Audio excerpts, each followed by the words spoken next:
nous voulons encore te dire merci, Seigneur, ce soir, pour la grâce et le privilège que tu nous accordes. D'être rassemblés dans ta présence, Seigneur. Chanter en ton honneur, pousser des cris de joie, Seigneur, en ta faveur. Parce que nous réalisons, Père, que nous sommes ce que nous sommes par ta grâce.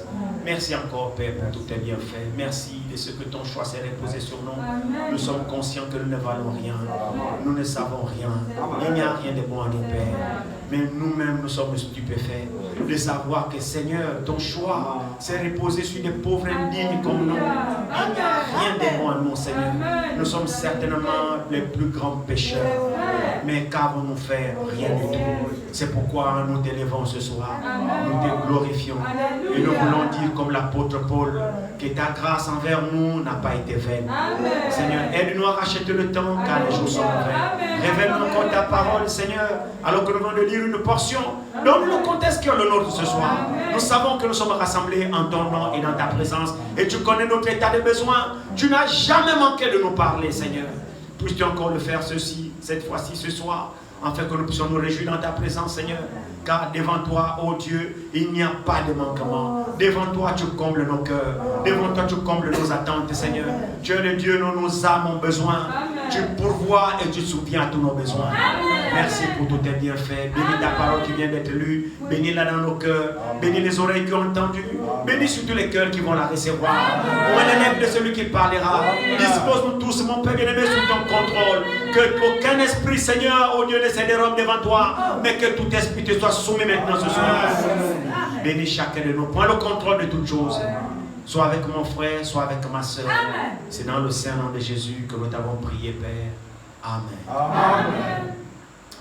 Amen. Amen. Veuillez vous asseoir.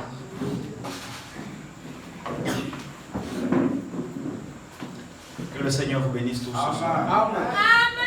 Nous sommes encore dans la joie d'être encore rassemblés au service du grand roi. Un roi qui n'est pas comme tous les autres rois. Un roi qui ne déçoit jamais, mais c'est un roi au service de ses sujets. Un roi qui n'est pas comparable. J'espère que vous sentez bien. Amen. Amen. Vous pensez à moi dans vos prières. Merci pour ceux qui prient pour moi. J'en ai grand besoin. Prions les uns pour les autres. C'est cela la recommandation scripturaire. Nous venons de voir ici un texte de l'Écriture que Salomon, le fils de David, qui a succédé au trône de son père, et nous connaissons tous l'histoire de ce roi Salomon, qui était le fils de Bathsheba, la femme d'Uri que David avait commis adultère avec elle, et de la naissance de cette femme, il y a eu Salomon que Dieu a choisi. C'est même pas David qui a choisi Salomon, mais c'est Dieu qui a choisi Salomon pour succéder à la place de David, l'homme selon son cœur. Et nous voyons que Salomon, lorsque Dieu l'a choisi effectivement pour succéder à la royauté en Israël, Salomon va réaliser effectivement la tâche à laquelle il était désormais intronisé. Il va comprendre que cette tâche est vraiment lourde et difficile. Il va prendre conscience qu'il vient d'être roi à la place de son père. Et Salomon était un fils vraiment assidu, un fils très assidu et très attentif aux voix de son père David. David avait beaucoup d'enfants, voyez. Mais Salomon était particulier dans le fait que Salomon suivait scrupuleusement la voix de son père David. Oui. Salomon observait comment son papa travaillait. Salomon observait comment son papa s'attachait vraiment aux choses de Dieu. Et il était là au pied de son père, alors que les autres, effectivement, ne pensaient qu'à la richesse de David, ne pensaient qu'à succéder au roi, au trône, ne pensaient qu'à toutes sortes de choses. Vous savez, les fils des rois, oui. Les enfants des rois ont toujours des pensées là. Bon, écoute, mon père est roi, ainsi de suite, ainsi de suite. Mais David, Salomon n'était pas comme ça. Salomon, par contre, était vraiment impliqué dans les affaires de Dieu. Salomon était instruit à l'école de son père David.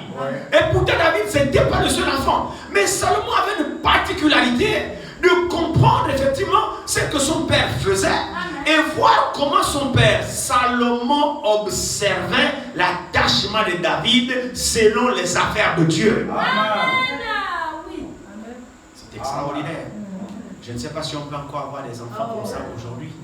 Des enfants qui suivent les traces de leur père. Des enfants qui observent les voies des parents. Les enfants aujourd'hui sont occupés ailleurs. Sont occupés ailleurs. Un fils d'un président, un fils d'un roi, mais ne pense qu'à l'ambiance. Ne pense qu'à la bonne vie, à changer de voiture, à changer des habits, à fréquenter les boîtes de nuit, à dépenser de l'argent, parce qu'il a de l'argent. Il a de l'argent, son père est roi. Vous pensez que le fils du président cherche 125 ou quoi pour aller acheter le pain? Il n'a pas besoin. Et les enfants des grands types sont comme ça. Mais très rares sont ceux qui ont les cœurs vraiment qui observent leur père dans la manière d'agir. Et Salomon, nous découvrons que Salomon était un fils très attentif. Il observait David, son père. Il ne se préoccupait pas des richesses du palais. Mais il observait comment son père, cet homme, s'attachait vraiment à Dieu. Comment David aimait l'Éternel. Comment David plaçait Dieu à la première place. Comment David aimait Dieu plus que tout au monde. Comment David n'hésitait pas de danser devant Dieu. Lui qui est un grand roi. Et Salomon grandissait à cette école. Il observait comment Dieu occupait la première place dans le cœur de son père David. Salomon peut dire, waouh, qu'est-ce que Dieu a occupé le cœur de mon père. Mon frère, ma soeur, lorsque Dieu a dit, j'ai trouvé un homme selon mon cœur, Dieu ne blaguait pas. Dieu l'a dit à Samuel le prophète. Il dit, va dans la maison d'Isaïe.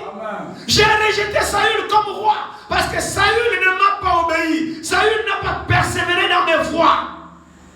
Alors je le rejette comme roi. Il n'est pas digne de régner sur mon peuple.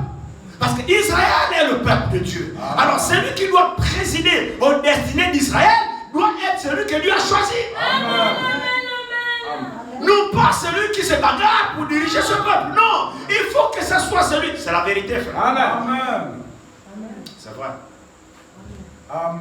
Alors, Dieu va dire à Samuel, il dit, va dans la maison de... Vous voyez, c'est même Dieu qui choisit. Hein? Oui. Amen. C'est pas un homme qui choisit. C'est Dieu qui choisit. Vraiment, cette histoire-là, nous devons comprendre que dans les choses de Dieu, ce n'est pas un problème de bagarre. L'écriture aussi est quelque part, mais cela ne dépend pas de celui qui veut, ni de celui qui court. C'est vrai, non? Tu peux vouloir, tu peux courir, mais ça dépend de Dieu. Amen. Ah oui. Amen. Donc à partir de ce moment-là, tiens-toi tranquille. Attends-toi simplement ça. Va dans la maison d'Isaïe. J'ai trouvé un homme selon mon cœur. Tu le oindras roi.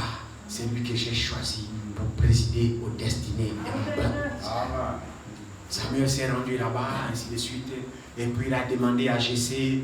Vous savez, il s'appelait aussi Jessé. Isaïe s'appelait aussi Jessé, le père de David. Il a demandé à Jessé, alors fais venir tes fils, ainsi de suite. Peut-être que le Seigneur trouvera loin de l'Éternel parmi tes fils. Alors le premier est passé 0, le deuxième est passé 0, le troisième est passé 0, le quatrième est passé jusqu'au 7e 0. Il n'y a plus rien. Il dit, mais il n'y a pas encore un autre? Si, mais il n'est pas là. Lui, il est dans les champs, il s'occupe des brebis. Il dit, fais-le venir, fais-le venir. Nous ne partirons pas d'ici s'il n'est pas là. On verra peut-être que c'est lui le choix de Dieu. Amen. Amen. Et vous voyez, vous connaissez l'histoire, quand le premier venait, alors Samuel est merveillé. Il dit, oh, peut-être que c'est lui loin de l'Éternel. Il regarde sa corpulence, il regarde comment il est bien. Et peut-être c'est lui, c'est peut-être celui. Dieu lui dit, le prophète, il dit, non, c'est pas lui. Je l'ai rejeté. Ne regarde pas son apparence. Vous les hommes, vous regardez à l'apparence, mais moi l'Éternel, je regarde à l'intérieur du cœur. Alléluia.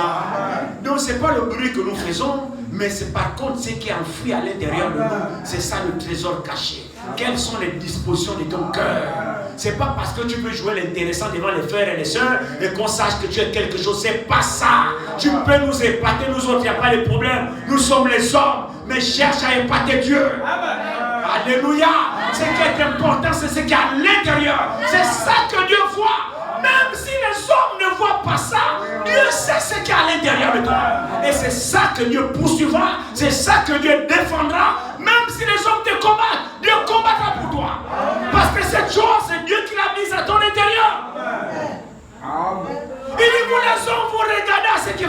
cieux. Mais moi, Dieu, j'ai un trésor à l'intérieur du cœur. C'est ça qui m'intéresse. Amen. Alors il a rejeté tous les autres. Et lorsqu'il a vu David venir, Dieu lui a dit, c'est lui. David ne s'est même pas approché. Il a pris la corne d'huile. Il a couru. Il a point David. Dieu lui a dit, c'est lui. Amen. Et David, alors, est devenu roi devant le peuple d'Israël. Et Dieu ne s'est pas trompé, parce que nous avons vu que dans le règne de David, vraiment, il s'est appliqué à servir Dieu. Il a donné tout son cœur à Dieu, toute sa vie à Dieu. Il s'est sacrifié pour Dieu. Vraiment, il avait des dispositions pour servir Dieu. Le choix de Dieu est toujours le bon. Malgré son erreur. Mais c'était quand même le choix de Dieu. C'est vrai, non? Les hommes pouvaient le rejeter.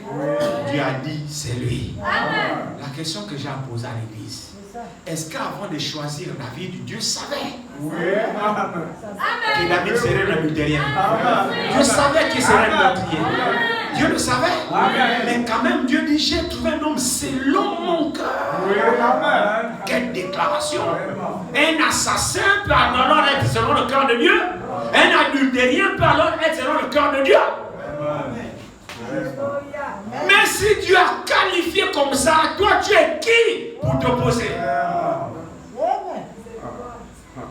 Alléluia. Et nous voyons maintenant la vie de David. Nous voyons vraiment que les œuvres de David, la vie de David, les choses de Dieu dans le cœur de David, nous voyons alors que Dieu avait raison.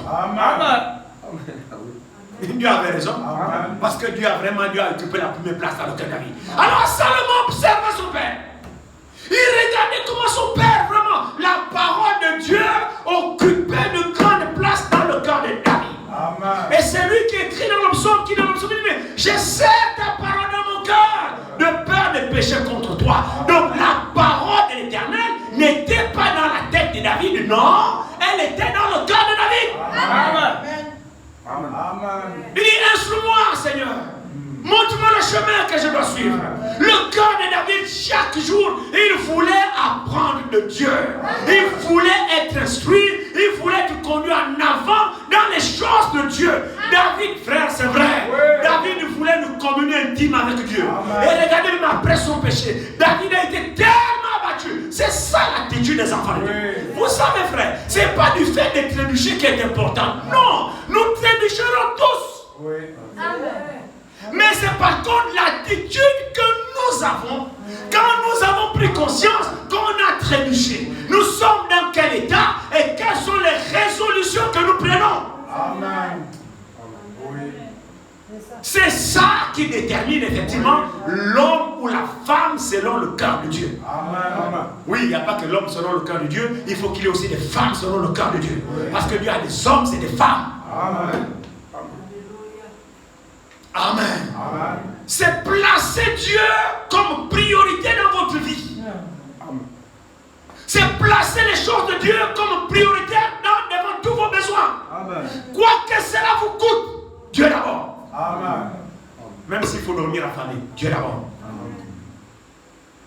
Et quand David a commis ce forfait, il a tellement regretté, il a tellement pleuré, il était tellement abattu, frère, que David a réalisé que, mais qu'est-ce que j'ai fait? Oui. Il était triste, vraiment tellement attristé. Vous savez, la tristesse qui apporte la délivrance, c'est celle qui est conduite provoquée par le Saint-Esprit. Amen. Écoutez-moi très bien. Oui. La tristesse qui apporte la délivrance, c'est la tristesse qui est occasionnée par le Saint-Esprit, au moyen de la culpabilité et de la condamnation, de la conviction qu'il met dans votre cœur face à votre forfait. Parce que l'Écriture dit que lorsque le Saint-Esprit viendra, il convaincra le monde du péché, de jugement et de justice. Si ce n'est pas le Saint-Esprit qui vous a convaincu sur la mauvaise action que vous faites, alors vous ne saurez jamais expérimenter la délivrance. Amen. C'est vrai. Oui. C'est vrai. Oui. Donc la tristesse qui est causée par le Saint-Esprit produit la délivrance. Amen. Si vous êtes attristé par le Saint-Esprit, parce que le Saint-Esprit vous a condamné sur ce que vous avez fait. Frère, quand vous pleurez là, vous ne pleurez pas pour intéresser les gens. Vous ne pleurez pas pour faire quoi que ce soit. Mais c'est vraiment le Saint-Esprit dans votre cœur. Mais c'est lui qui est là pour nous aider. C'est vrai, non? Il intercède même par des soupirs inexprimables. Lorsque vous êtes dans un désespoir comme l'a été David, Dieu vous pardonne. Et le pardon de Dieu amène la délivrance et la purification. Dieu ne peut pas vous pardonner sans vous délivrer. Amen. Le pardon de Dieu, dans le pardon de Dieu, il y a la justification. Et dans la justification, quand vous êtes juste, pour Dieu, vous n'avez jamais péché. Et par conséquent, la délivrance s'ensuit. Dieu ne fait pas des choses à moitié. Quand Dieu a attristé David suite à son péché, David est tombé en train de pleurer. Frère, c'était le cœur de David qui pleurait. David s'en voulait face à ce qu'il a fait. David ne blaguait pas. Il a réalisé. Il dit, mon Dieu, qu'est-ce que j'ai fait? Vous savez, ça vous accable. Hein? Ça vous accable. Et quand vous sortez de là, vous n'avez plus envie, je dis bien envie d'avoir affaire à cette chose-là. Parce que vous savez ce que ça vous a coûté. Et quand Dieu, dans sa grâce, vous sort de là, tu dis, oh Seigneur, merci. Amen. Chez nous, on dit au village, celui qui a été mordu par un serpent a peur même d'une corde qui traîne dans le noir. Parce qu'il a goûté la morsure du serpent. Le serpent lui a fait ça dur. Donc, avec l'esprit, ça l'a traumatisé. Quand il voit même une corde dans le noir, c'est pas. Pourtant, c'est une corde. Pourquoi? Il se souvient du serpent. Quand Dieu vous a sorti du pétrin, alors faites gaffe. Faites gaffe. C'est sûr. Et David l'a compris. Et David était tellement abattu. Dieu lui a dit, je te pardonne ce que tu as fait. Je te pardonne. Le pardon était là. David a obtenu le pardon. Mais sauf que dans le cœur de David, il n'y avait pas encore la paix. Amen. David, avant ça, avait une certaine relation avec Dieu. David, avant le péché, vivait en communion avec Dieu. David a expérimenté ce qu'on appelait la joie du salut. C'est-à-dire, le salut a une joie. Vous ne pouvez pas être sauvé et être triste. Non, c'est faux. C'est faux. Le salut a une joie. La joie d'être sauvé, la joie d'être libéré, la joie de recevoir la vie éternelle. Vous l'avez et vous vivez en communion avec Dieu. Et cette paix qui surpasse toute intelligence habite dans votre cœur. C'est pourquoi la Bible dit, n'attristez pas le Saint-Esprit de Dieu par lequel vous avez été scellés jusqu'au jour de votre rédemption. Amen. Lorsque vous êtes scellés du Saint-Esprit, vous êtes prêts pour l'enlèvement. Alors vous êtes tenus de le respecter, de l'honorer, de le garder, de le préserver, de ne pas l'attrister. Amen. Or, David l'a attristé. Et quand David l'a attristé, il était abattu malgré le pardon. Il fallait qu'il retrouve la communion avec Dieu. Amen. Vous savez, lorsque vous commettez un forfait, vous sentez même vous-même que spirituellement vous avez perdu quelque chose. Là, je m'adresse aux enfants de Dieu. Quand vous commettez un forfait, un péché quelconque, vous savez, spirituellement vous avez perdu quelque chose. Spirituellement, vous n'êtes plus en communion avec Dieu. Vous savez vous-même que rien ne va pas. Vous savez. C'est vrai, non? Maintenant vient l'étape de la confession. La confession appartient aux enfants de Dieu. Amen. Et j'espère que je m'adresse ici aujourd'hui aux enfants de Dieu. Amen. Vient l'étape de la confession. La confession, c'est dire les choses exactement telles qu'elles se sont passées. On ne te demande pas d'arrondir les angles ou bien j'ai honte. Et si j'ai dit ça, on va dire quoi? Dans ce cas, on va t'asseoir chez toi. Tu n'es pas prêt pour la confession.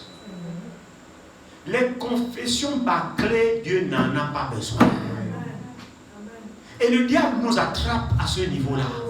Ah, tu vas dire ça, il va te regarder comme un homme. La façon qu'il te regarde là, si tu lui dis ça, il aura même une certaine vision de toi. Pardon, ne dis pas ça. Ou bien dis ça comme ça. Tu vois, ne dis pas les choses comme ça.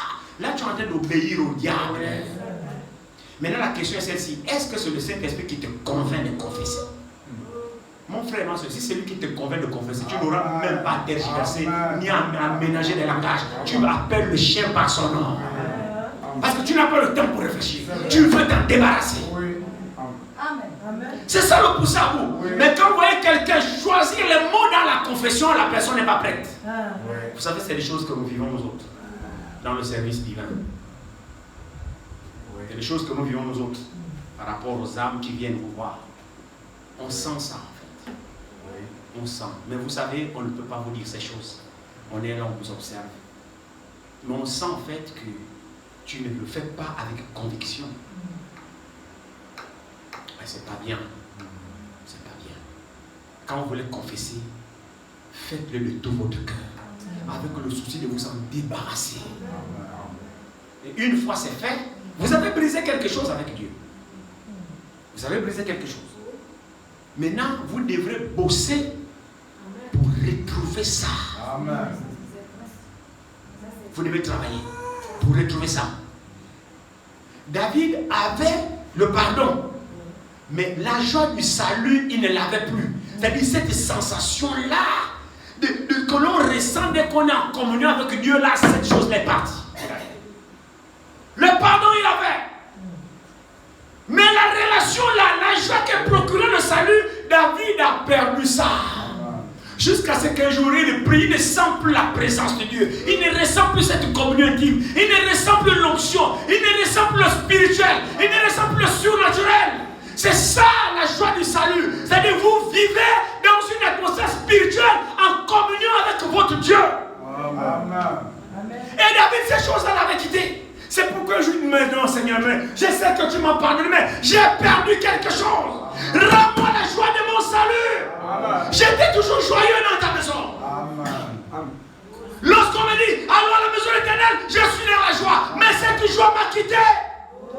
Alors Seigneur, rends-moi la joie de mon salut. Alléluia. Frère, une âme qui est en communion avec Dieu éprouve de la joie chaque fois qu'il est dans la présence de Dieu. On ne rentre pas dans la maison de Dieu triste. Non. Alors Salomon, cet enfant, effectivement, a regardé son père, voir comment David aimait Dieu, comment les choses de Dieu occupaient la première place dans le cœur de David. Et maintenant, lorsque sa place, lorsque son tour est arrivé, de devenir roi sur le peuple d'Israël, son père l'a tellement marqué, il a voulu faire mieux que son père. Vous voyez, il n'a pas demandé les richesses, il n'a pas demandé la gloire, il n'a même pas demandé la vengeance de ses ennemis, parce que son père était un homme de guerre. David était entouré des ennemis partout, c'était un homme de guerre. Et c'est pour cette raison que Dieu lui a dit, tu n'es pas digne de bâtir ma maison parce que tu as laissé couler le sang humain. Mais ton fils, lui, il bâtira ma maison. Lui, je lui donnerai le repos pendant son règne. Ce qui fait que dans le règne de Salomon, il n'y a pas eu de guerre. Dieu a disposé la paix même aux ennemis de Salomon. Il a régné pendant 40 ans en paix, pas de guerre pendant le règne de Salomon. Un type de Christ. Amen. Le prince de paix. Amen. Alléluia. Amen. Alors Salomon a observé son père, effectivement. Il a dit, ah, Seigneur, est-ce que je saurais être à la hauteur de mon papa? Parce que j'ai vu cet homme. Comment sa royauté ne comptait même pas devant toi. Du fait qu'il soit roi, ça lui importait peu. Il n'hésite pas de danser devant l'arche, devant ses sujets. David danse parce que l'arche de l'Éternel est là. Il danse. Amen. Et Salomon, regardez, il dit, oh, quel roi comme ça. Comment Dieu, il n'a même pas honte de lui. C'est-à-dire, il n'a même pas de dignité en tant que roi, il danse. Mais devant qui? Devant l'Éternel. Frères, nous sommes tous ensemble. Écoutez-moi très bien. Nous sommes tous ensemble ici. Nous marchons les uns avec les autres. La plupart du temps, certains frères marchent toujours ensemble, certaines sœurs toujours ensemble, toujours en compagnie, ainsi de suite. Nous représentons, nous sommes des influents l'un de l'autre. Qu'est-ce que je veux dire? Je veux dire, nous nous influençons réciproquement les uns les autres. Faites attention avec notre communion. Amen. Nous avons de l'influence les uns sur les autres. Peut-être que vous ne vous rendez pas compte, mais nous nous influençons réciproquement, soit de façon négative, soit de façon positive. Mais toujours est-il que nous avons des influences les uns envers les autres. Alors cherchons à influencer positivement les uns et les autres. Amen. Amen. Oui. Amen. Ceci est très important. Même lorsque tu es avec le frère, vous êtes deux sœurs, chacun regarde toujours quelque chose de l'autre. Nous avons de l'influence les uns sur les autres d'une manière ou d'une autre. Maintenant, l'interpellation du Seigneur, c'est laquelle? Cherchons à être des bonnes influences les uns pour les autres. Amen. Fais en sorte que le voisin s'inspire de toi dans ton côté positif. Amen. Cherche à influencer ta soeur positivement. Amen. Parce que notre compagnie, il faut que nous tirions quelque chose des uns des autres. Amen. Alléluia. Il ne faut pas que notre compagnie soit stérile. Non. Tu as quelque chose à m'apporter ou alors que moi j'ai quelque chose à t'apporter. Il faut qu'on s'apporte des choses des uns des autres. Amen. Et ces choses-là que nous nous apportons mutuellement doivent nous rapprocher de Dieu. Amen. Sinon, séparons-nous. Amen. Amen. Amen. Amen. C'est juste. Amen. C'est vrai. Oui. Alors, Salomon a eu une influence positive de la part de son père. Ou alors David, son père, a eu une influence positive sur son fils Salomon. Oui. Parce que Salomon a fini par s'inspirer de son père David. Amen. Amen. Amen. Et toi, tu influences comment? Oui. Quelle est ton influence sur ta soeur? Oui. Quelle est ton influence sur ton frère? Oui. Quelle est ton influence sur ta femme? Quelle est ton influence sur ton mari? Quelle est ton influence sur tes enfants? Quelle est ton influence sur les voisins? Parce que nous avons des influences les uns les autres. Nous influençons positivement ou négativement. Chacun saura répondre à cette question. Mais toujours est-il que nous avons des influences. Peut-être que vous ne le savez pas, sachez-le aujourd'hui. Maintenant que chacun, à partir de ce soir, prenne garde à influencer positivement son voisin. Amen. Amen. Alors David a été un modèle pour Salomon, son fils. C'est vrai, non? Amen. David était aux affaires. Son fils l'observait. Comment papa travaille. Son fils l'observait. Est-ce qu'il est sérieux dans les choses de Dieu? Amen. Amen. Comme vous êtes là en train de m'observer dans cette assemblée. Amen. Nous avons des influences les uns pour les autres. Amen. C'est sûr et certain. Oui. Je suis observé. Amen. Ah oui, je sais que je suis observé. Amen. Et quelle influence je vous apporte? Amen. Ah oui, je suis conscient de ça. Amen. Ne vous inquiétez pas, je suis conscient de ma responsabilité.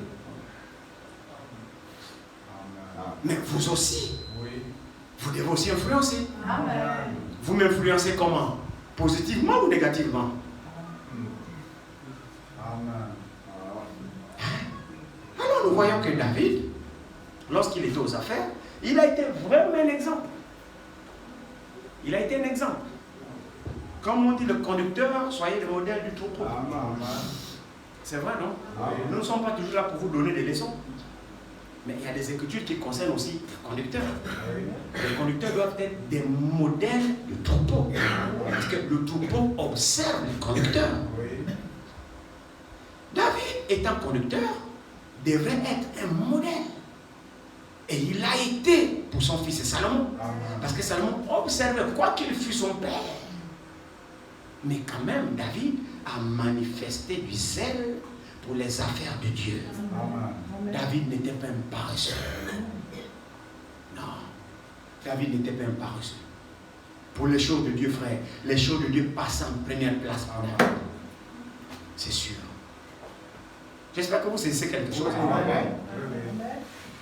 Les choses de Dieu passent en priorité pour David. Et Salomon, son fils, était là. Il dit, ça c'est quel type de monsieur là qui est mon père là?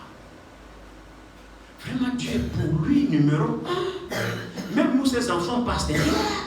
Il n'a pas hésité de réprimander sa femme qui s'est moquée de lui quand il dansait. Et pour cela, Milka est devenue stérile pour avoir moqué David. Sa propre femme est devenue stérile.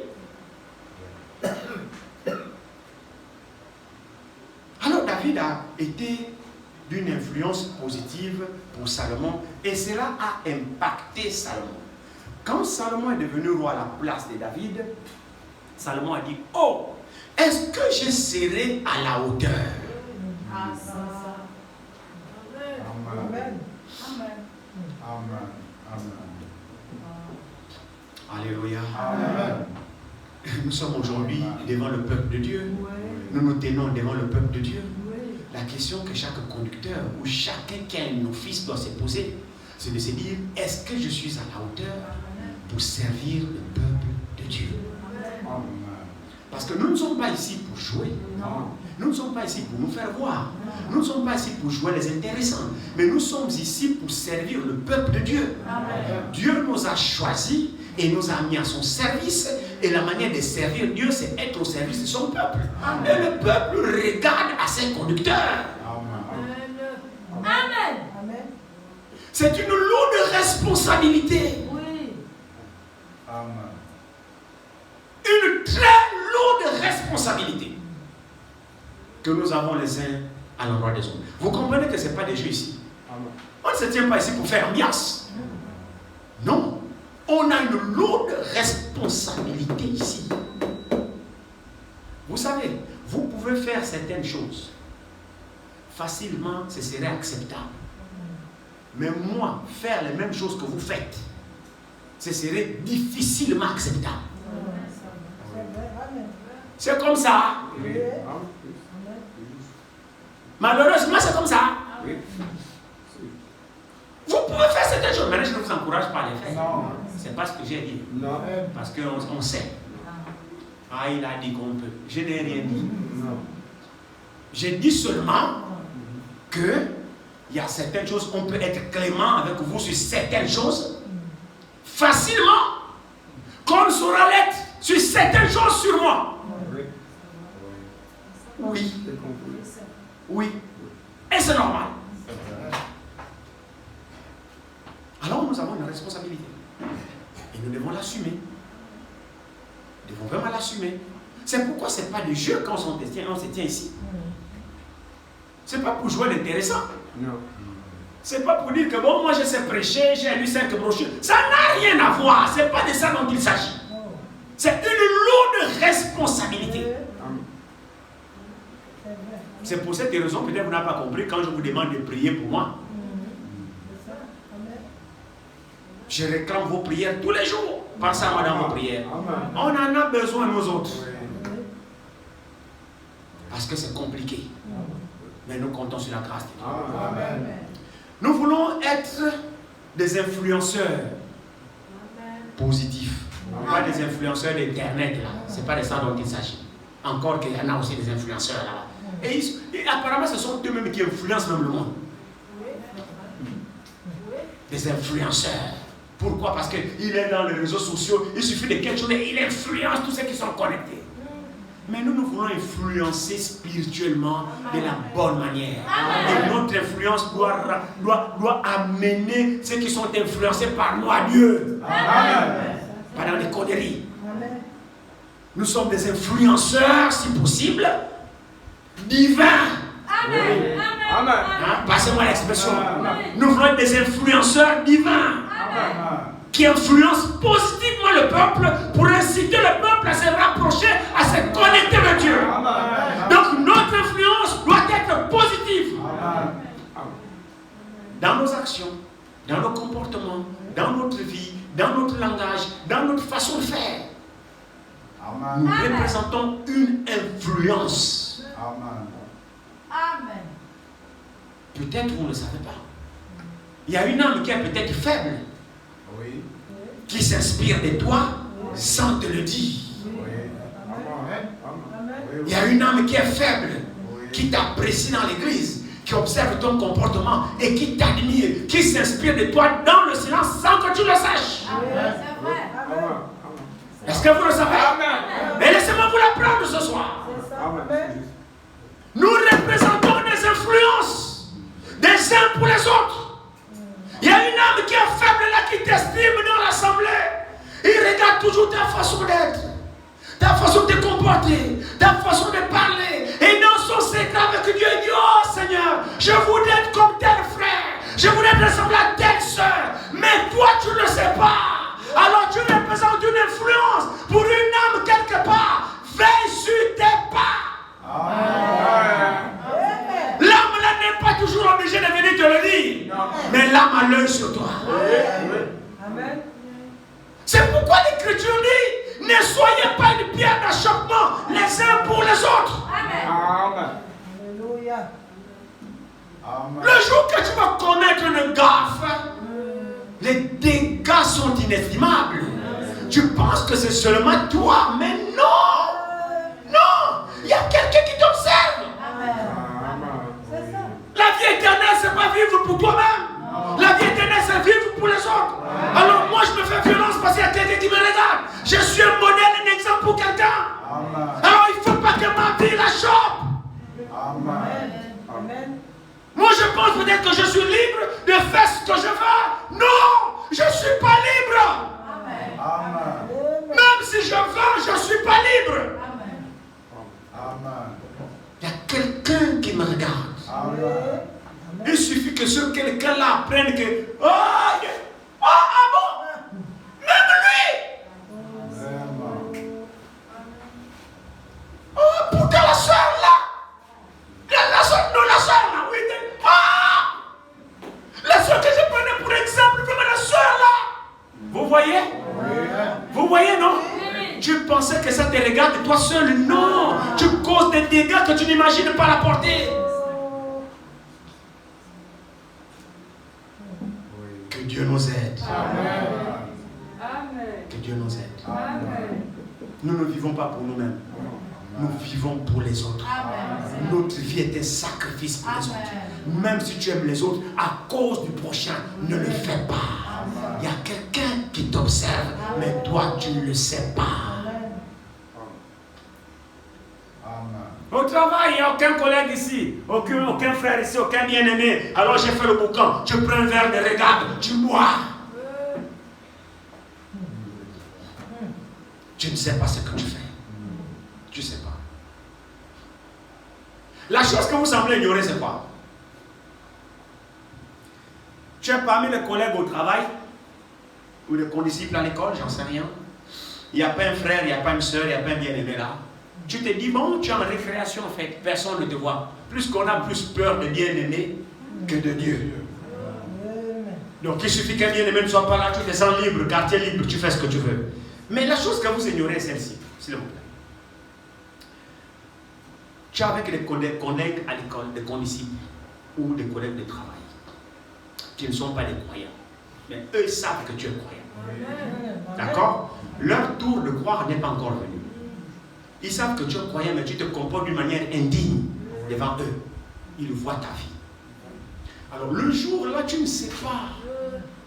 Tu ne sais pas, mon frère, ma soeur, que ces gens-là que tu côtoies, peut-être qu'un jour tu le verras un dimanche dans ton église. C'est ça. C'est la vérité. Oui. Amen. Faut jouer avec Dieu. Tu le vois seulement dimanche dans ton église. Qui? Ton collègue avec qui tu bois le moussongo. C'est pas toi qui l'as invité, non, parce que tu n'oses inviter personne de toutes les façons. C'est par le canal de qui on ne sait pas, il arrive dans ton église. C'est ton collègue ou bien ton condisciple. Tu fais le boucan avec lui ensemble à l'école. Et ce jour-là, le dimanche, ben à l'église. Il s'assoit là, quinquin, tu le vois. Lui aussi, oh, tu connais? Là, tu es chrétien. Tu pries ici. Amen. Amen. Vérité. C'est vrai. Et par malheur, il écoute la parole que toi tu écoutes et qui n'a pas d'effet dans ton cœur. Lui, il écoute ça. Et dès qu'il sort de là, il prend la décision de changer. Dans ton église, l'église où tu es depuis des années, mais que tu ne changes pas. Lui, il écoute, et Dieu transforme son cœur. Et c'est lui qui te répond au travail. Et il dit, mais attends, comment tu fais? Donc tu pries là-bas. Et toi, tu fais ce que toi tu fais là, donc tu pries là-bas. Alléluia. Imagine-toi ta honte. Dieu sait confondre. Amen. J'aime Dieu. Amen. Il a sa manière de faire. Amen. Amen. Alors Salomon regardait son père. Évidemment, il a été influencé positivement. Quand son tour de régner est arrivé, alors, disons cela, son tour de régner est arrivé. Vous voyez que j'ai les vers ce soir, non? Amen. Amen. C'est comme si vous n'êtes même pas content. J'ai les vers ce soir. Elle est belle, la paire. Oui. Ce sont mes enfants. Amen. Ils m'ont dit aujourd'hui, ils m'ont dit, pardon, le boss, pardon, ne parle pas de nous. Ne dis rien. Dis seulement, oh les bien-aimés, mon frère. J'ai dit, vous perdez votre temps. Amen. Je vais bien vous trahir. Amen. C'est ma fille Mirly. Amen. Et mon fils Kevin.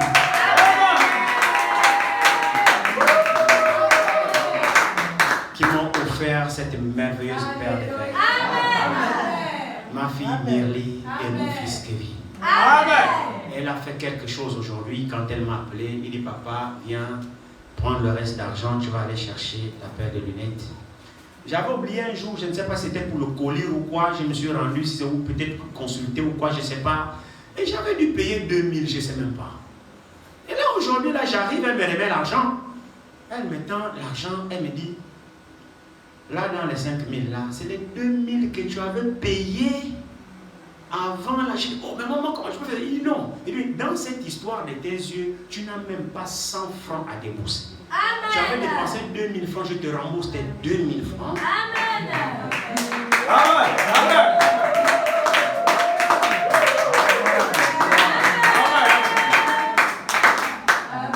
Cela m'a beaucoup touché. Beaucoup touché. Ce qui fait que son mari et elle m'ont pris en charge de la consultation jusqu'aux soins, jusqu'aux ordonnances, jusqu'à la paire de lunettes. Amen. Elle m'a caché le prix, mais je sais qu'elle a coûté beaucoup d'argent. Elle n'a pas voulu me dire le prix, mais je sais qu'elle a coûté beaucoup d'argent. Parce que ce qu'elle m'a remis aujourd'hui pour aller donner, c'était une forte somme d'argent. Le couple a dû se saigner, se sacrifier. Ils ont 2 enfants bas âge. Vous savez, ce sont des choses qui touchent. Ça touche. Et donc, comment ne pas être au service d'un peuple comme ça? Un peuple qui se sacrifie comme ça pour toi. J'ai perdu mon portable il y a 3-4 jours. Il y a un qui m'a offert un portable. Amen. Amen. Que le nom du Seigneur soit glorifié. Amen. Le Seigneur vous le rendra. Tout ce que vous faites pour moi, je prie pour vous. Et Dieu vous bénira au centuple. Au centuple. Je sais que mon Dieu vous bénira. Amen. Je sais et je le crois. Lisons et puis nous allons. On va lire ici.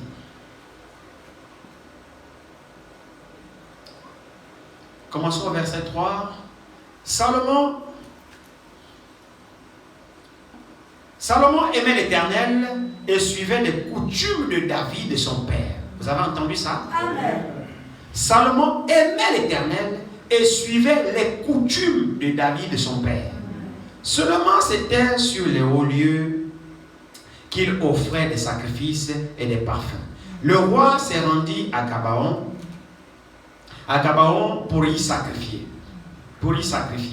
car c'était le principal des hauts lieux. Salomon offrit 1000 holocaustes sur l'autel à Gabaon.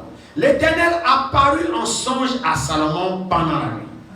Et Dieu lui dit, demande ce que tu veux que je te donne. Salomon répondit, tu as traité avec une grande bienveillance ton serviteur David, mon père, parce qu'il marchait en ta présence dans la fidélité et dans la justice et dans la droiture de cœur envers toi. Tu lui as conservé cette grande bienveillance et tu lui as donné un fils qui est assis sur son trône, comme on le voit aujourd'hui.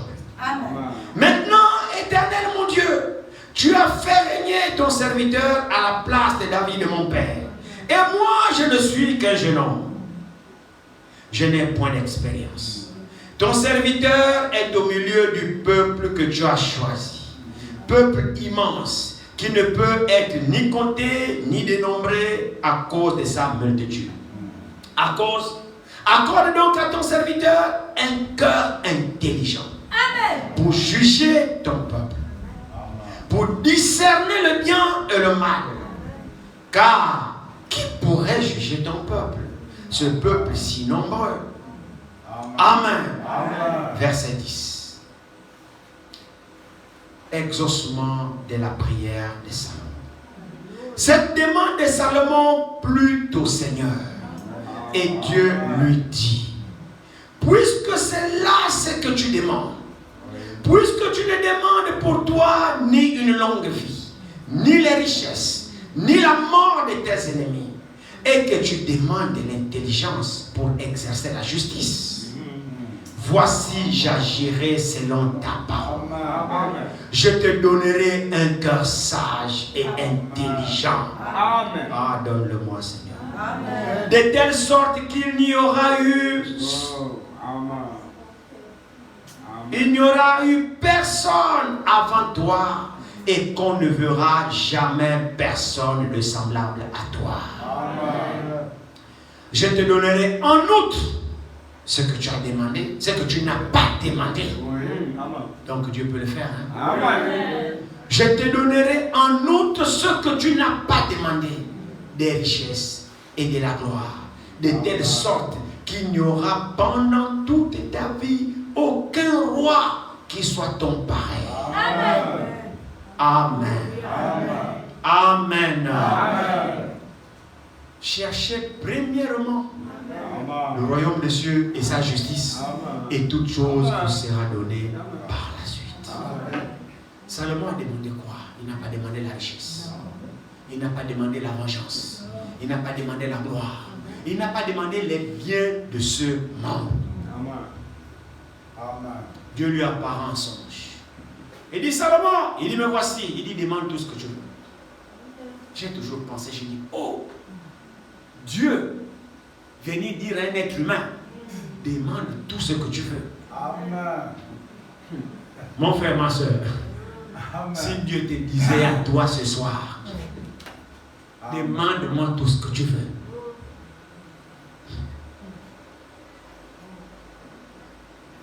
Oui. Tu vas demander quoi? Non, entre nous. Ça fait 2 jours que tu ne manges pas. C'est la fin du mois, tu n'as pas payé le loyer d'autrui.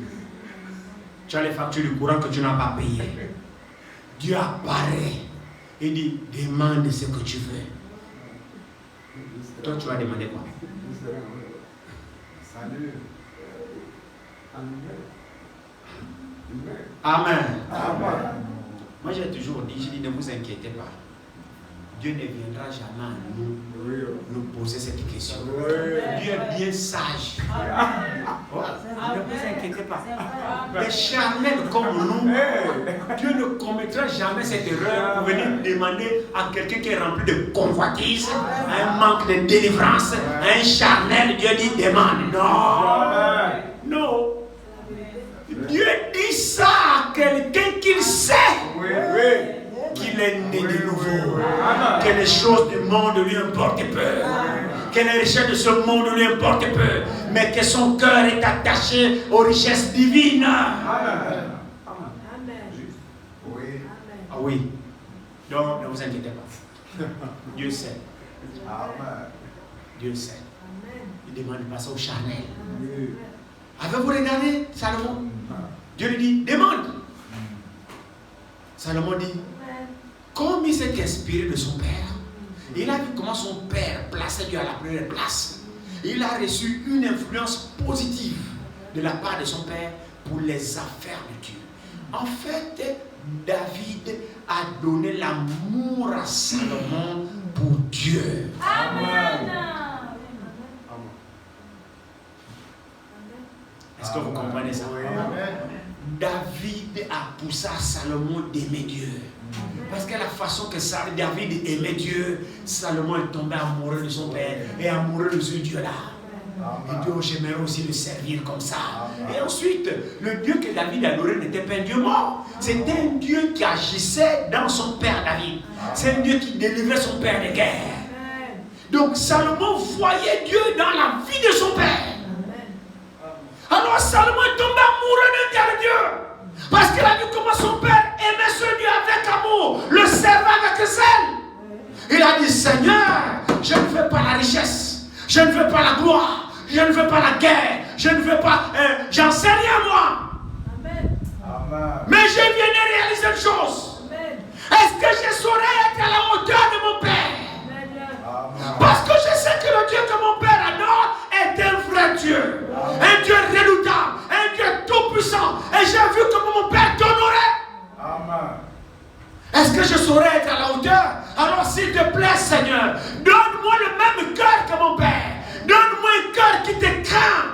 Amen. Un cœur intelligent, c'est un cœur qui craint Dieu. Amen. Amen. Celui qui est intelligent pour Dieu, c'est celui qui craint Dieu. C'est pas celui qui a bac plus 25. Non. Pour Dieu, celui qui est intelligent, c'est celui qui le craint. Celui qui observe sa parole. C'est celui-là qui est intelligent pour Dieu. Alors, Salomon a dit, mais Seigneur, je ne veux rien. Je veux un cœur intelligent. En d'autres termes, un cœur qui te craint, comme mon père David. Pourquoi? Parce que je réalise que je me tiendrai devant ton peuple. Je ferai face aux situations difficiles.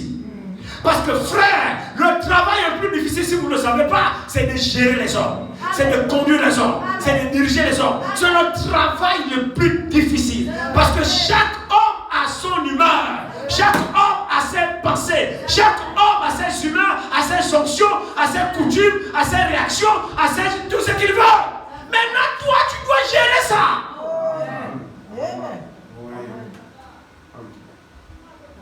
Le travail le plus difficile, c'est de gérer les hommes. C'est de diriger les hommes. Parce qu'à un moment donné, chacun se réveille avec son onction, son humeur. Tu dois gérer ça. Et il a vu comment son père avait des problèmes avec le peuple. Il a dit, oh, mais c'est un travail ça. Je suis devenu roi. C'est pas pour la gloire, mais c'est parce que j'ai un travail. Le peuple regarde le roi. Chaque problème, allons chez le roi. Chaque problème, allons chez le roi. Allons chez le roi. Tu m'embêtes, allons chez le roi. Donc, toute plainte, le roi. Alors, il devrait être là pour juger. Dieu ne l'a pas placé là pour jouer le malin. Pour changer les habits, montrer comment une fois il est bon. Non, c'est pour le boulot, monsieur. Amen. Amen. Amen. La nuit, tu dois être disposé. On va t'appeler pour prier, tu dois être là. C'est pour ça que tu es là. Amen, amen, amen. C'est pour ça que tu es là. C'est pas la récréation, c'est du travail. Tu dois pouvoir supporter les humeurs. Tu dois pouvoir gérer les caprices. Oh, il faut un cœur pour ça. Tu dois réconcilier quand deux ne s'entendent pas. Tu dois être là au milieu, au centre. C'est ton travail. Et tu dois être impartial. Tu dois juger le peuple d'une manière juste. Tu ne dois prendre ni parti ni pour l'un ni pour l'autre. Tu ne dois pas avoir la combine ni des partis pris. Tu dois aimer tout le monde de la même manière. Tu dois traiter tout le monde de la même manière. Le problème de tout le monde, tu dois le prendre de la même manière. Tu ne dois négliger personne. Aucun cas, aucune situation. Mes frères, quel est l'homme qui peut faire ça? Alléluia. Amen. Amen. C'est pas la gloire pour être ici. Parce que chaque problème pour chacun est important pour lui. Oui. Alors on ne néglige pas. Amen. Oui, oui. Accorde du temps à chaque âme qui en a besoin. Amen. Ne bâcle pas le service. Amen. Non. Prends le temps qu'il faut pour entretenir l'âme qui a besoin de toi. Amen. Prends ton temps. Consacre du temps aux âmes. Amen. Si quelqu'un a besoin de toi, donne-lui du temps. Amen. C'est un travail, s'il vous plaît. Ce n'est pas des choses. Et juger le peuple selon la justice. Amen. Selon la vérité. Amen. Selon la droiture. En craignant Dieu. Amen. C'est ça. Donc Salomon était averti parce qu'il savait, il voyait comment son père exerçait le travail. Que c'est un travail difficile. Maintenant, je succède à mon père, donc c'est ce genre de problème que je vais devoir traiter. Alors Seigneur, donne-moi un bon cœur. Amen. Amen. Vous savez, quand vous pesez la responsabilité de Dieu, mon frère, ma soeur, nous autres, peut-être il y en a qui le font, mais nous autres, on ne prêche pas la parole pour votre argent, je vous en prie. Non, non, non, non, non. Non. Nous ne prêchons pas la parole pour l'argent. Non, non, non, non. Que Dieu m'en préserve. Amen. Mais je sais que Dieu m'en donnera. Amen. Amen. Vous savez, quand je prêche la parole, Dieu sait quel est le besoin que j'ai. Amen. Oui. Mais c'est sûr, si c'est Dieu qui m'a envoyé, Dieu saura prendre soin de moi. Amen. Mais ça, ne vous inquiétez pas à ce sujet. Dieu sait le faire. Amen. Vous voyez, quand j'ai des trucs comme ça, frère, ça me renforce même encore. Regardez, Salomon, pourtant c'était un homme qui avait des besoins matériels, il vivait dans la chair. Mais dans les besoins qu'il a demandé à Dieu, il n'a rien demandé de matériel. Oui. Il a demandé le spirituel. Amen. Alors qu'est-ce que Dieu va lui dire? Il dit, mais comme tu n'as pas ce que tu n'as pas demandé, pourtant je sais que Dieu est dans le besoin des richesses.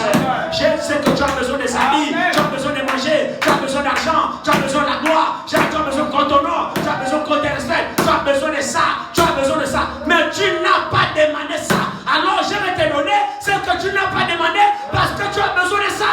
Amen. Amen. Mais nous nous plaçons devant nos besoins devant. Non! Soucions-nous de Dieu d'abord. Tes besoins, Dieu les connaît, mon frère, ma soeur. Amen. Amen. À cet moment, nous sous-estimons Dieu. Nous le rabaissons à quel niveau, j'en sais rien. Mais quand nous lisons ça ici, frère, ou bien alors, Salomon ment, ou bien c'est vraiment Dieu qui a dit à Salomon ça. Oh. Mais est-ce que c'est le même Dieu que vous priez? Amen. Pourquoi nous mettons nos préoccupations devant? C'est comme si Dieu ne connaît pas nos préoccupations. Soucions-nous de Dieu d'abord. Soucions-nous de l'œuvre de Dieu d'abord. Soucions-nous de la parole de Dieu d'abord. Le reste, il prend soin. Et quand la Bible dit il prend soin, ça veut dire qu'il prend soin. Jamais peu de foi. Amen. Regardez ici, c'est avec vous ici que nous lisons. C'est ici. Nous lisons ici. Regardez ici. Il dit, verset 11. Verset 10. Cette demande de Salomon plut au Seigneur.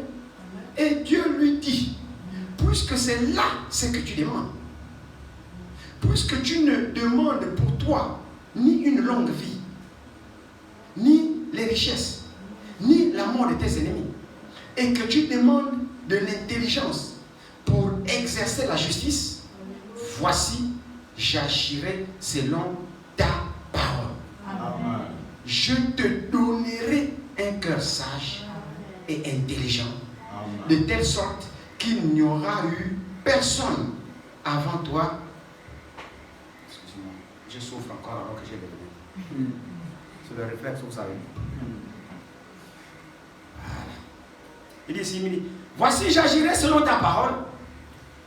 Je te donnerai un cœur sage et intelligent, de telle sorte qu'il n'y aura eu personne avant toi et qu'on ne verra personne de semblable à toi. Je te donnerai en outre, verset 13, je te donnerai en outre ce que tu n'as pas demandé. Amen. Amen. Je te donnerai en outre ce que tu n'as pas demandé. Quoi? Des richesses et de la gloire. De telle sorte qu'il n'y aura pendant toute ta vie aucun roi qui te soit son pareil. Amen. Qui soit ton pareil. Amen. Amen. Je te donnerai en outre ce que tu n'as pas demandé. Pourquoi? Mais Dieu savait que Salomon en a besoin. Amen. Mais Salomon n'a pas fait la demande. Amen. Amen. Il connaît nos besoins. Priorisons-le d'abord. Plaçons-le à la première place. Tes besoins, il connaît. Laisse ce que tu fais là. Occupe-toi d'abord de Dieu. J'ai dit, hein, laisse ce que tu fais. Oui. Occupe-toi d'abord des affaires de Dieu. Amen. Et Dieu s'occupera de tes affaires. Dieu savait que Salomon aura besoin des richesses. Mais Salomon n'a pas mis ça en avant. C'est le même Dieu que tu pries. Il connaît aussi tes besoins. Amen. Place-le avant. Et vois s'il est capable. Amen. Voilà, je ne sais pas si on va continuer dimanche. Ou ça, parce qu'on va aller quelque part. Il dit ici, effectivement, il dit, et si tu marches ainsi de suite, maintenant il dit, c'était absolument important parce que, il dit ici, il dit, continue la lecture un peu, verset 15, il dit, verset 14, et si tu marches dans mes voies, en observant mes lois et mes ordonnances, et mes commandements, autant pour moi, comme l'a fait David et ton père, je prolongerai tes jours. Salomon s'éveilla, et voici le songe, et voilà le songe. Salomon revint à Jérusalem et se présenta devant l'arche de l'alliance de l'Éternel. Il offrit des holocaustes et des sacrifices d'action de grâce, et il fit un festin à tous les serviteurs, à tous ses serviteurs. Alors 2 femmes prostituées vinrent chez le roi et se présentèrent devant lui. L'une des femmes dit, pardon, mon Seigneur, moi et cette femme, nous demeurions dans la même maison. Et j'ai accouché près d'elle dans la maison. 3 jours après, cette femme a aussi accouché. Nous habitions ensemble. Aucun étranger n'était avec nous dans la maison. Il n'y avait que nous 2. Le fils de cette femme est mort pendant la nuit parce qu'elle s'était couchée sur lui. Elle s'est levée au milieu de la nuit. Elle a pris mon fils à mes côtés tandis que ta servante dormait. Et elle l'a couché dans son sein. Et son fils qui était mort, elle l'a couché dans mon sein. Le matin, je me suis levé pour allaiter mon fils. Et voici, il était mort. Je l'ai regardé attentivement le matin. Et voici, ce n'était pas mon fils que j'avais enfanté. L'autre femme me dit, au contraire, c'est mon fils qui est vivant. Et c'est ton fils qui est mort. Mais la première répliqua, nullement, c'est ton fils qui est mort et c'est mon fils qui est vivant. C'est ainsi qu'elle parlait devant le roi. Amen. Le roi dit, l'une dit, c'est mon fils qui est vivant, c'est ton fils qui est mort. Et l'autre dit, nullement, c'est ton fils qui est mort et c'est mon fils qui est vivant. Puis il ajouta, apportez-moi une épée. On apporta une épée devant le roi. Et le roi dit, coupez en 2 l'enfant qui vit et donnez-en la moitié à l'une et la moitié à l'autre. Alors la femme dont le fils était vivant sentit ses entrailles se mouvoir pour son fils. Et elle dit au roi, ah mon Seigneur, donnez-lui l'enfant qui vit. Et ne le faites point mourir. Mais l'autre dit, il ne sera ni à moi ni à toi. Coupez-le. Le roi prenant la parole dit, donnez à la première l'enfant qui vit et ne le faites point mourir. C'est elle qui est sa mère. Tout Israël a pris le jugement que Salomon avait prononcé et l'on craignit le roi, car on vit que la sagesse de Dieu était en lui pour diriger dans ses jugements. Alléluia. C'est juste. C'est un de tels problèmes que le roi devait faire face. C'est pas pour changer les habits, servez-moi, donnez-moi à manger, amenez-moi les femmes. Ce n'était pas pour ça qu'il était devenu roi. C'était pour diriger le peuple selon la justice, pour trancher les problèmes selon la vérité. Voici un cas comme ça qui surgit. Après avoir été intronisé, c'est un premier cas qu'il affronte. Maintenant, c'était le moment de tester maintenant l'exaucement du Seigneur. Parce qu'il savait qu'il devait avoir des cas difficiles à trancher. Il fallait qu'il tranche selon la vérité. Et qui va l'aider dans ce travail si ce n'est pas Dieu? Qui nous aide dans ce travail divin si ce n'est pas Dieu? Voilà que sa prière a trouvé l'exaucement. Après l'intronisation, il fait face à un tel dilemme. 2 femmes accouchent dans la même salle. 3 jours après, l'autre accouche. Les enfants sont bébés. Et bien la maman imprudente dort sur son enfant la nuit, elle tue son enfant. Elle se réveille la nuit, elle voit que son bébé est mort. L'autre la garde bien son enfant.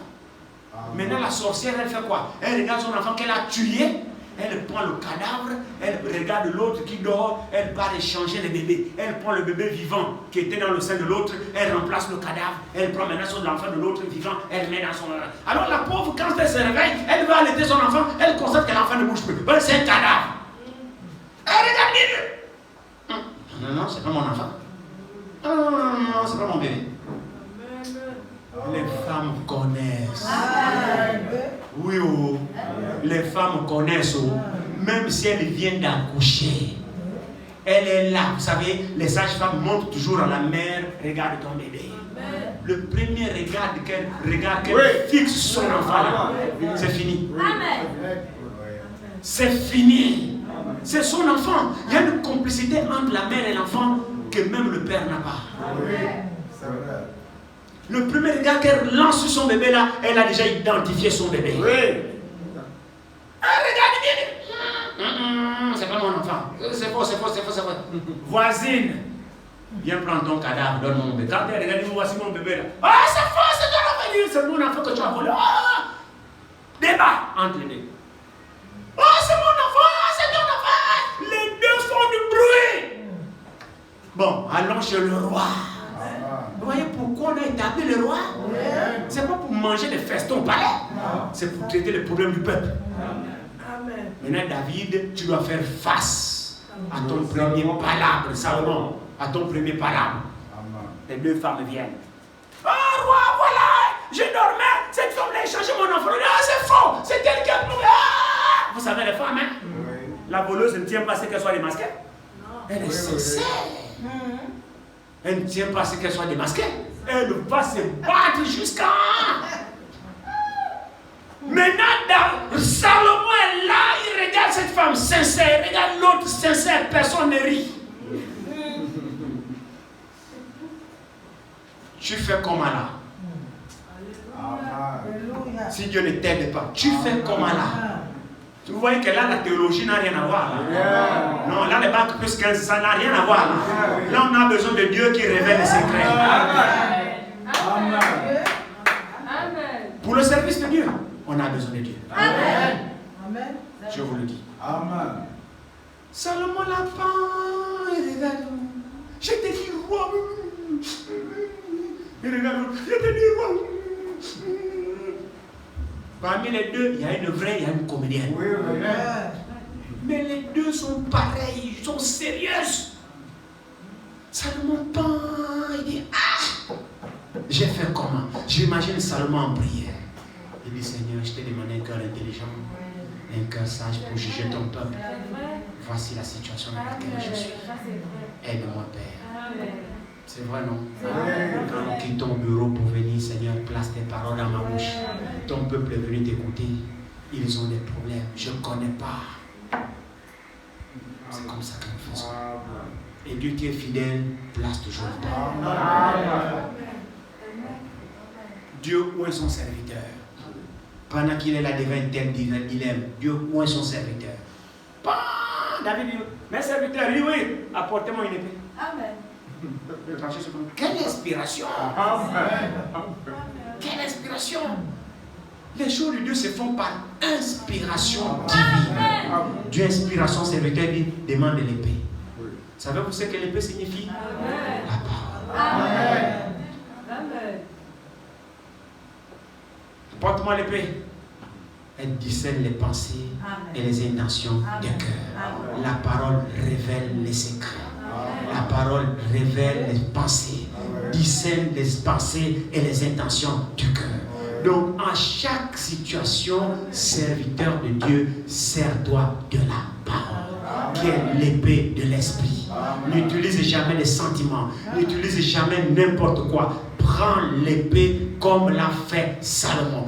Quand tu utilises l'épée, l'épée atteindra toujours le but. La parole de Dieu, en tout lieu, en toutes circonstances, résoudra toujours le problème. C'est pourquoi ne nous écartons jamais de l'épée de l'esprit, qui est la parole de Dieu. La parole, quand vous l'utilisez sous l'inspiration, elle atteint toujours le but. Amen. Apportez-moi l'épée. Je vais couper l'enfant. Oui. Je vais donner une partie pour l'autre, parce que les deux disent que c'est leur enfant. Donc pour ne pas faire la combine, je coupe un morceau, chacun prend un morceau, chacun prend un morceau. Quelle sagesse! Amen. La femme qui est la vraie mère de l'enfant, et dit, la Bible dit, elle sentit ses entrailles. C'est mon enfant 9 mois. Ce que j'ai souffert là, c'est moi. Tu as tué ton bébé, je ne suis pas responsable. Il est hors de question que le mien meure. Quitte à ce que je le garde vivant, même si tu le prends, j'aurai l'espoir de le retrouver que de le tuer. Alléluia. Il dit, Seigneur, roi, non, donne-lui l'enfant vivant. Laisse-le vivant qu'elle le prenne. J'accepte de perdre, qu'elle prenne l'enfant. Oui. Alléluia. Amen. Dieu révèle à son serviteur. Amen. Celle qui avait tué son enfant, c'était par jalousie pour que l'autre aussi perde son enfant. Que les deux deviennent sans enfants. Il dit oui, le roi, je suis d'accord, coupe. Comme ça, nous on perd. Vous voyez la sorcellerie. Amen. Oui. La sorcellerie plus. Oui. Est-ce que c'est elle qui a dit tue ton enfant? Oui, Seigneur, coupe-le. Comme ça, nous on perd. En d'autres termes, comme j'ai déjà perdu le mien, il faut aussi pourquoi c'est elle qui doit avoir son enfant vivant. Fais en sorte que l'autre jamais. Non. Dieu sert de justice. Amen. Dieu révèle à son serviteur, c'est elle qui est la vraie mère de l'enfant. La parole a discerné les pensées, a révélé la nature des deux femmes. Alléluia. La parole a révélé la nature des deux femmes. La parole a révélé la véritable maman. Salomon s'est servi de quoi? De l'épée de l'esprit. Et l'épée, c'est la parole.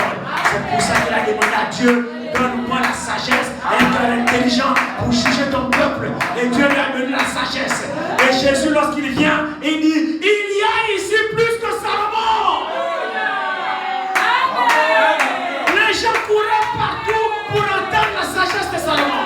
Les gens parcouraient le pays pour entendre la sagesse de Salomon. Mais quand Jésus est arrivé, il a dit, oh, les gens partaient partout pour entendre la sagesse de Salomon. Mais oh là, il y a plus que Salomon. Alléluia. Jésus était plus que Salomon. Aujourd'hui parmi nous, on a plus